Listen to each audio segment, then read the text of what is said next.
अकबर, जिन्हें जलालुद्दीन मोहम्मद अकबर के नाम से जाना जाता है, भारत के मुगल साम्राज्य के तीसरे और सबसे प्रसिद्ध शासक थे। इन्होंने 1556 से 1605 तक शासन किया और मुगल साम्राज्य को उसकी ऊंचाइयों तक पहुंचाया। अकबर की नीतियाँ, प्रशासनिक सुधार, धार्मिक सहिष्णुता और सांस्कृतिक योगदान उन्हें भारतीय इतिहास में एक महत्वपूर्ण स्थान प्रदान करती है। अकबर का जन्म 15 अक्टूबर 1542 को सिंध के अमरकोट, वर्तमान में जो पाकिस्तान में है, हुआ था। उनके पिता हुमायूं और माता हमीदा बानो बेगम थीं। बचपन में अकबर ने औपचारिक शिक्षा नहीं प्राप्त की थी, लेकिन उन्हें युद्ध और शासन कला की गहरी समझ थी। उन्होंने अपनी शिक्षा के लिए विद्वानों और सलाहकारों का सहारा लिया। 1556 में अपने पिता हुमायूं की मृत्यु के बाद अकबर ने 13 साल की उम्र में गद्दी पर बैठे। अब उनके संरक्षक बैरम खान ने प्रारंभिक वर्षों में शासन की बागडोर संभाली। अकबर ने पानीपत की दूसरी लड़ाई में हेमू को हराया, जिससे उनका साम्राज्य उत्तर भारत में मजबूत हुआ। अकबर ने कई प्रमुख राज्यों को जीता, जिनमें राजपूताना, गुजरात, बंगाल, कश्मीर और दक्कन शामिल हैं। उन्होंने राजपूत शासकों के साथ वैवाहिक और राजनीतिक संबंध स्थापित किए, जैसे कि आमेर के राजा भारमल की बेटी जोधाबाई से विवाह किया।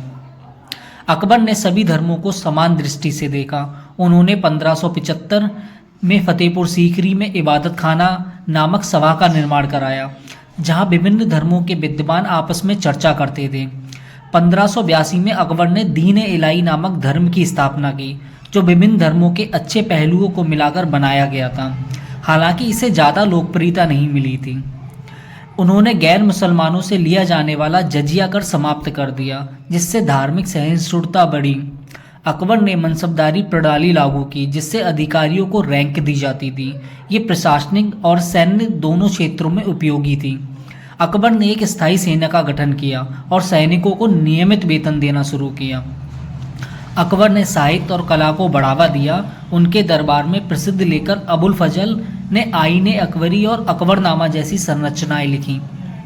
अकबर के समय में मुगल चित्रकला शैली विकसित हुई। फतेहपुर सीकरी, आगरा का किला, लाहौर का किला उनके शासन के वास्तुशिल्प चमत्कार हैं। अकबर के दरबार में तानसेन जैसे महान संगीतकार थे, जिन्होंने भारतीय संगीत को समृद्ध किया। अकबर ने गुजरात के विद्रोहियों को हराकर पश्चिमी भारत पर अधिकार किया। हल्दी घाटी का युद्ध 1576 महाराणा प्रताप और अकबर के बीच में हुआ। यह युद्ध अकबर की विजय के लिए प्रसिद्ध हुआ। अकबर की कई पत्नियां थीं, जिनमें जोधाबाई सबसे प्रसिद्ध थी। अकबर के बेटे जहांगीर के साथ उनके रिश्ते तनावपूर्ण थे, लेकिन बाद में इन्होंने इसे सुलझा लिया था। अकबर की मृत्यु 27 अक्टूबर 1605 को फतेहपुर सीकरी में हुई थी। उनके बेटे सलीम ने जहांगीर के नाम से गद्दी संभाली। अकबर को अकबर महान के नाम से जाना जाता है, क्योंकि उनकी नीतियां मुगल साम्राज्य को राजनीतिक, सांस्कृतिक, धार्मिक रूप से स्थिर किया करती थी। उनका शासन धर्मनिरपेक्षता और सहिष्णुता का प्रतीक था।